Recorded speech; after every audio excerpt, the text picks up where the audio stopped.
का नाम है श्री राम का।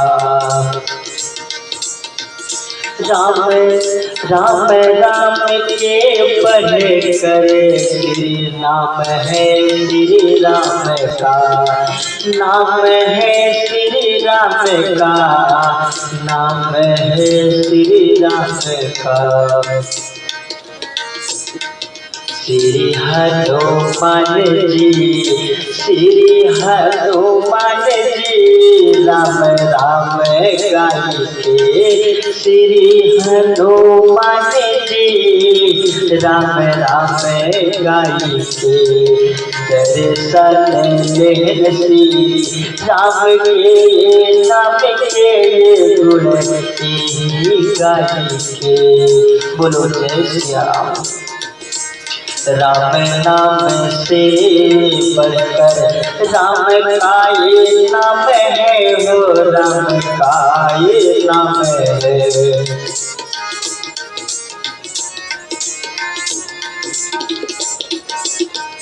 ऋषि भी गावे श्री राम गावे, ऋषि मुनि भी गावे। ऋषि मुनि गावे श्री राम नाम के गुण, ऋषि मुनि गावे श्री राम नाम के गुण। से बड़ी राम राम कही के गए उनकर दर्शन राम के।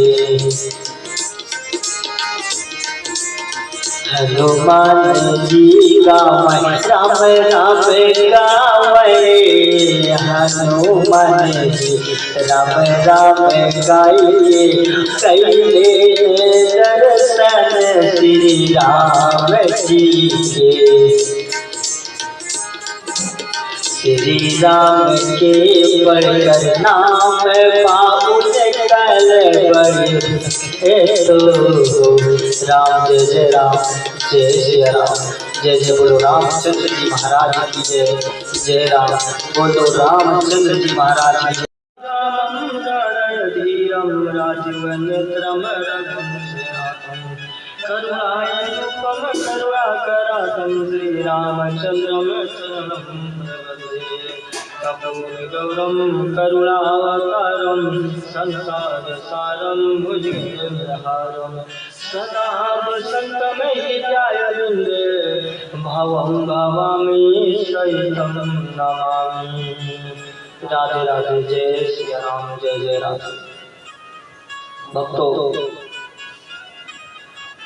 ओम श्री गणपति नमः, ओम श्री सरस्वती नमः, ओम श्रीमन्नारायण नमः। भक्ते, आज की श्री राम कथा प्रारंभ हो रही है। आप लोग इस श्री राम कथा में गोता लगाए भक्तों। बोलो जय श्री राम, जय जय राम। जाने बिन ना होई प्रीति, बिन प्रतीति होई ना प्रीति।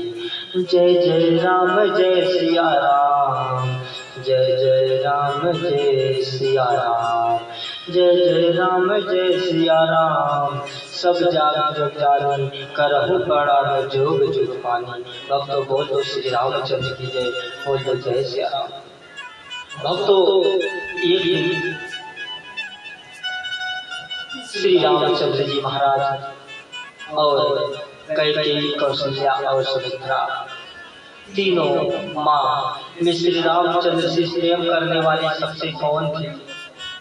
कैकेयी। लोग भले कहते हो, लेकिन राम से प्रेम करने वाली कैकेयी थी भक्तों। वही कैकेयी माता जो श्री रामचंद्र जी को वनवास जाने की भेजी थी। मैं आपको बता रहा हूँ कैसे। एक बार जब बचपन में छोटे से थे ना श्री रामचंद्र जी महाराज, तो माता कैकेयी से मिलते हैं। मैया, मैं आपको एक चीज कह रहा हूँ, वो तुझे करना पड़ेगा माँ। तो कैकेयी माता बोलती, देवल बेटा क्या करना है? लेकिन कैकेयी माता को जान से ज्यादा मानती थी। श्री रामचंद्र जी को इतना मानती थी ना कि उससे ज्यादा मानने वाला कोई नहीं था।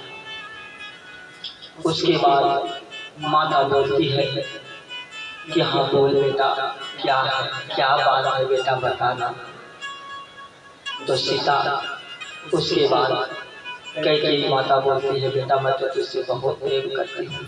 एक बार जो देवता लोग थे वो माँ सरस्वती से कहते हैं कि तुम बुद्धि को, कैकेयी की बुद्धि को खराब कर दो।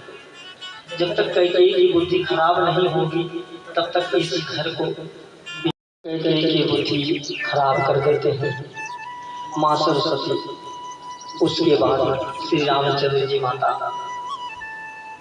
कैकेयी से कहते हैं, माँ अगर तुम चाहोगे तो ये जो जितने हमारे भक्त हैं उनका दर्शन मैं दे सकता हूँ माँ, तुम ही ये काम कर सकती हो। कैकेयी माता कहती है, बेटा राम तू तो मेरे दिल का टुकड़ा है, तो ऐसे मैं कैसे कह सकती हूँ बेटा, बता मैं ऐसे कैसे कह सकता हूँ। नहीं माँ तुझे करना पड़ेगा माँ, मेरी खुशी के लिए तुझे करना पड़ेगा, लेकिन थोड़ा से तो बदलाव हो जाओगी माँ। तुझे नाम लेने में लोग कांपेंगे, कैकेयी कहने में शर्माएंगे, बस इतना होगा। कैकेयी माँ कहती है, बेटा तू अगर तू चाहेगा, अगर तू तेरी खुशी है तो मुझे बदलाव होने में कोई दिक्कत नहीं है। लेकिन माँ कैकेयी देखो कृष्ण रामचंद्र के लिए अपमानित हो जाती है, बदनाम हो जाती है। ये जानबूझ के माँ कैकेयी ऐसे करती है श्री राम की खुशी के लिए। राम को और कैकेयी को पता ही रहता है, इस सब जानबूझ के माँ कैकेयी श्री राम का वनवास मांगती है और राम के कल्याण के लिए मांगती है। जब रामचंद्र जी कैकेयी माँ से बोले होते हैं तभी ऐसे माँ कैकेयी बोलती है, लेकिन माँ कैकेयी ऐसी नहीं बोलती, उसमें मंत्रा बदलाव हो जाती है। उसके बाद तो फिर माँ कैकेयी बड़े बड़े प्रेम से जब कुछ बड़े होते हैं रामचंद्र जी, उसके बाद श्री रामचंद्र जी की राजगद्दी का अवसर आता है। जब राजगद्दी का अवसर आता है कि अब राम राजगद्दी पे बैठेंगे, उसके बाद कोई मंथरा आती है और माता कैकेयी को कहती है, ये मंथरा बोलती है कि ये तो मंथरा खाली कारण बनती है, लेकिन ये तो पहले से मिला लिखा होता है।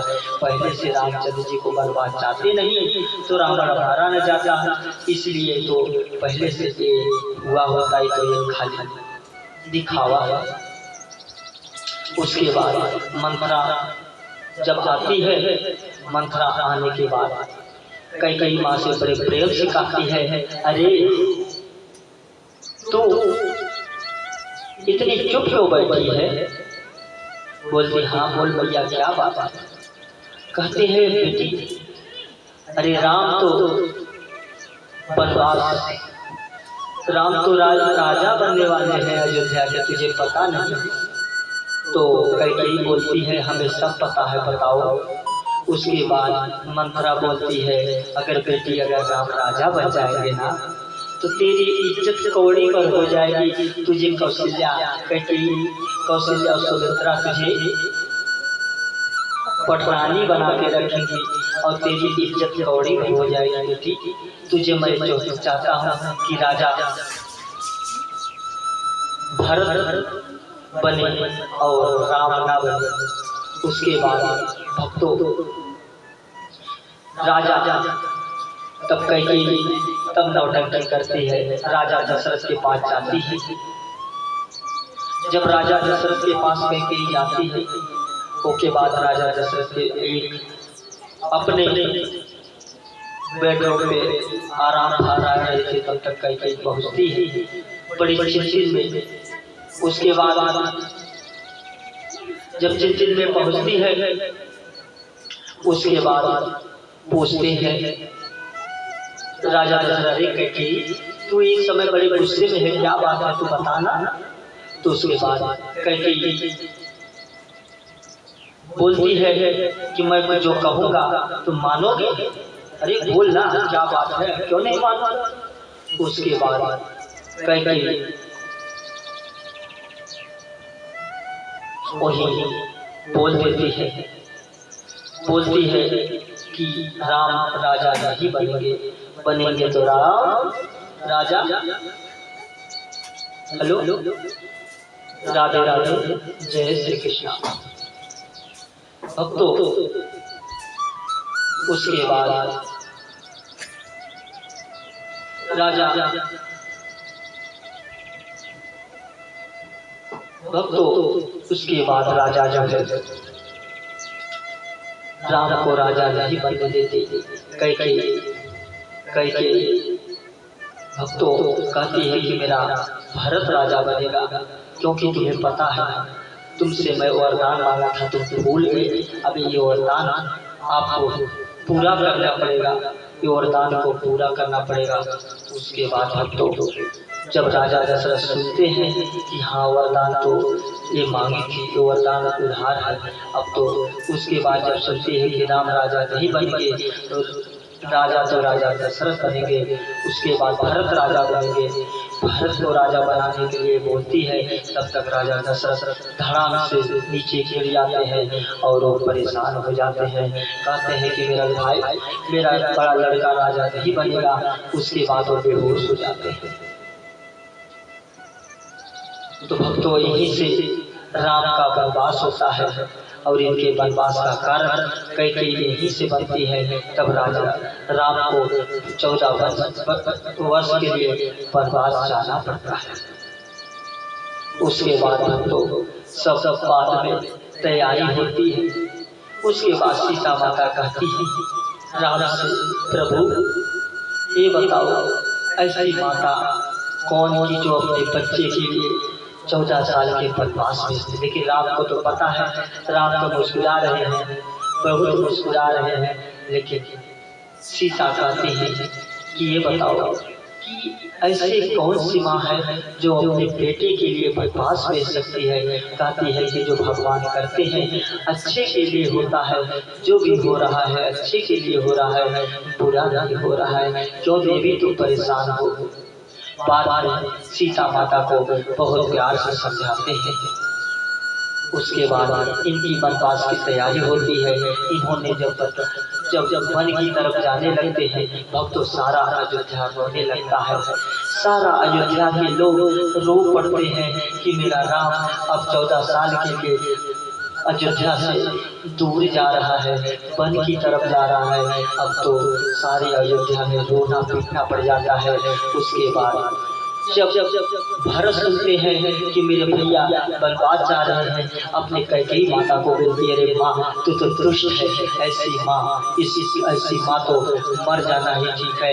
ऐसे माँ का मुँह जब तक मैं नहीं देखूंगा, जब तक मेरा भैया 14 साल वनवास से घर वापस नहीं आ जाएगा, तब तक मैं मेरा मुँह नहीं देख सकता। तो अपने मुँह को काला बताओ।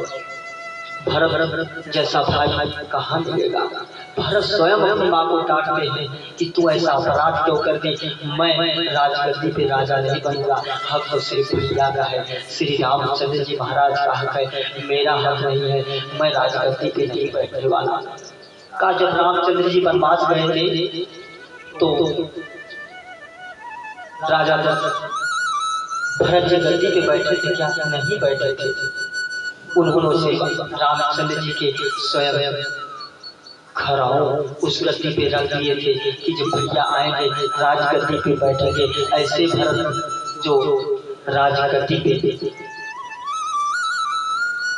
नहीं बैठेंगे, ऐसा भाई होता है। भले रामचंद्र जी 14 साल के वनवास गए, लेकिन भरत नाव कोई तक खाया, चारपाई पे सोया, स्वयं 8 फीट की गड्ढे के खोद के उसमें सोने लगा कि मेरे राम वहाँ तड़प रहे होंगे, हम सुख लेंगे, वो सुख लेना छोड़ दिए। ऐसे थे भाई भक्तों। तब मेरे राम जब मेरे भैया वापस नहीं आएंगे, सारा सुख मैं त्याग दूंगा। अपने माँ को उन्होंने देखा था, इतना उन्होंने त्याग दिया। कई माँ को देखा कि मेरी माँ कलंकित है जो मेरे भैया को वनवास भेजी थी। ऐसे भाई भक्तों बोल दो राधे राधे, जय श्री कृष्णा, जय जय राम। यही से राम का वनवास होता है और राम वनवास की और धन की तरफ जाने की तैयारी होती है। सारे अयोध्या में सारा रोना पीटना और अशांति फैल जाती है। राजा दशरथ परेशान हो जाते हैं, बेटा के लिए तड़पने लगते हैं। और यही देखो, जब जब घर में काल आता है, जब घर में परेशानी आती है, तो हर तरफ से विपत ही विपत आने लगती है। भक्तों, विपदा ऐसी आती है कि घर में शांति होने लगती है। बोलो जय जय राम, जय सिया राम। बोलो श्री रामचंद्र जी महाराज की जय। बोलो जय, बोलो श्री रामचंद्र जी महाराज की जय। जय जय राम, जय सिया राम, जय जय राम। तो जय सिया राम। भगवान सबको खुश रखे और सब खुशी रहो।